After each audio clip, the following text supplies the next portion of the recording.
संरक्षण की बात आई तो उससे जुड़ा हुआ एक विषय और भी है, क्योंकि हमने केवल पड़ोसी देशों की नहीं, वैश्विक एक व्यवस्था बनी हुई है, वर्ल्ड ऑर्डर जिसको कहते हैं, और उसमें नेशनल सिक्योरिटी, मिलिट्री स्ट्रेंथ हो, इकोनॉमिक स्ट्रेंथ हो, उसका भी एक अपना महत्व है। संघ की इसके बारे में क्या विचार है? संघ इसको कैसे देखता है? बल संपन्न होना चाहिए।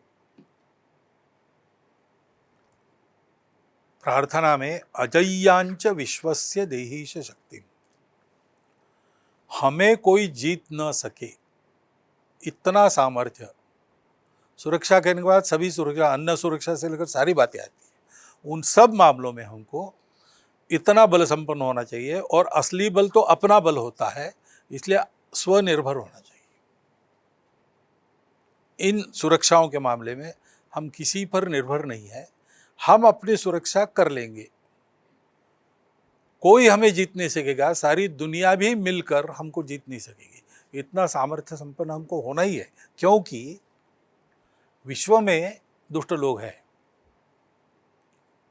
और जो स्वभाव से आक्रामक है ऐसे लोग हैं।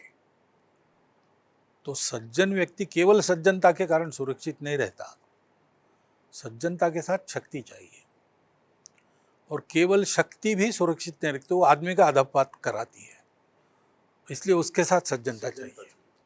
तो ये दोनों की आराधना हमको करनी पड़ेगी। भारतवर्ष अजय्य बने, भारतवर्ष में ये सामर्थ्य हो, परित्राणाय साधूनां विनाशाय च दुष्कृताम्, यानी जहाँ उपाय चलेगा नहीं वहाँ कोई जीत नहीं सकता, ऐसे सामर्थ्य से हमको जीतना भी पड़ेगा। लेकिन उसके साथ सज्जनता है तो हम रावण को नष्ट करके विभीषण को राजा बनाएंगे, वापस आ जाएंगे।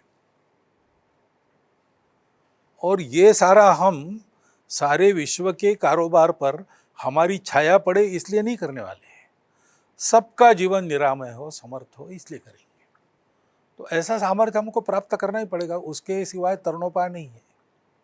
शक्ति संपन्न होना ही पड़ेगा, क्योंकि दुष्ट लोगों की दुष्टता का अनुभव हम अपनी सब सीमाओं पर कर रहे हैं, तो हमको वैसा होना ही पड़ेगा, दूसरा इलाज नहीं।